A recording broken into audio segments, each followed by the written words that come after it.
आमच्या तुम्ही तुम्हाला पहिला शहीद केला, पण आम्ही त्याचं हे बलिदान जे आहे व्यर्थ जाऊ देणार नाही. आम्ही पूर्ण ताकदीनं लढणार आणि आम्ही तुम्हाला सांगतो आज राज्यातल्या सगळ्या लोकांना ओबीसीच्या भट्ट्यावर सगळं बाबा छत्रपती शिवाजी महाराजांच्या सुद्धा सैन्यामध्ये मावळे आपण लढतच होतो, आता सुद्धा लढणार आहोत. कोणी असं जे आत्मसमर्पण करू नका, आत्महत्या करू नका. अरे आम्ही आहोत ना, अगोदर आम्ही संपू आणि मग तुम्ही काय करायचं ते करा, परंतु तुम्ही काय करायचं तुम्ही लढण्याच्या भीतीनं पुढे या. आपल्याला कायदा हातात घ्यायचा, लोकशाही मार्गाने तर आम्ही जाऊ. घोर आम्हाला रोज नवीन नवीन घोषणा करतात, देव करू देव करू हे करू ते करू ते लोकशाही नाही आहे. बाबासाहेब आंबेडकरांचा कायदा नाही आहे, काही कोर्ट नाही आहे, सुप्रीम कोर्ट नाही आहे, हायकोर्ट नाही आहे. सगळ्यांना बाजूला ठेवायचं का दहशत दादागिरी काय. ह्या बीडला वर्षापूर्वी आमदारांची घरं जायचं, हॉटेल जायचं, दगडफेकी केल्या. असं झालं का जणू का आता पोलीस नाही इथं, आणि मग मी तिच्या लढायला अरे बस ना. याच्या पुढे मतभेद दुसरा भरत करणारे भरत करा, याच्याबद्दल तुम्हाला आम्हाला प्रेम आहे ना, मग आपण शपथबद्ध होऊ.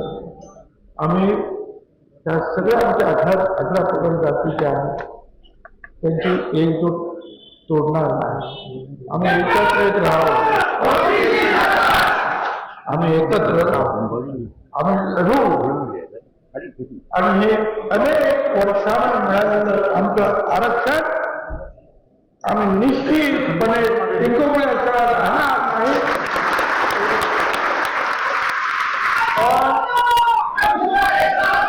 पुन्हा एकदा हात जोडून सांगतो, राज्याच्या आमच्या सगळ्या तरुण ओबीसी लेकरांना बाबांना कोणीही हा मार्ग जे आहे बलिदानाचा, आत्मबलिदानाचा, आत्महत्येचा मार्ग कोणीही चोखावू नका.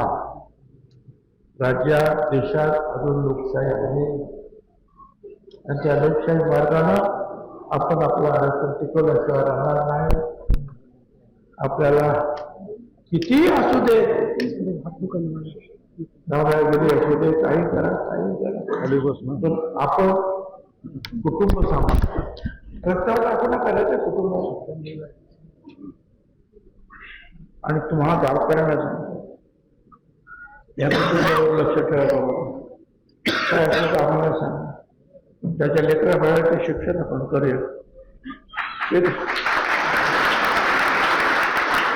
जेवढं काही तुम्हाला करता येईल तेवढं तुम्ही करा. काय काम पडलं तर आम्ही आहोत ना ते मदत करायला.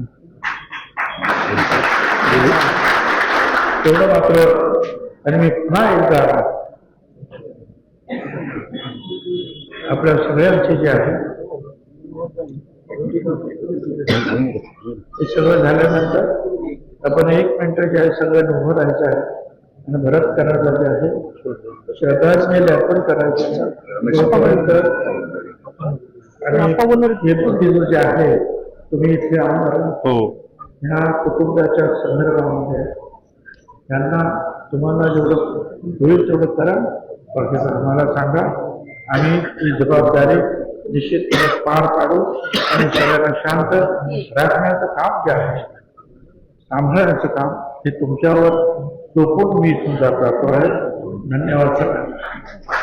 आता isakal.com आहे देशातील नंबर 1 ची मराठी न्यूज वेबसाईट. प्रत्येक अपडेटसाठी isakal.com ला नक्की भेट द्या.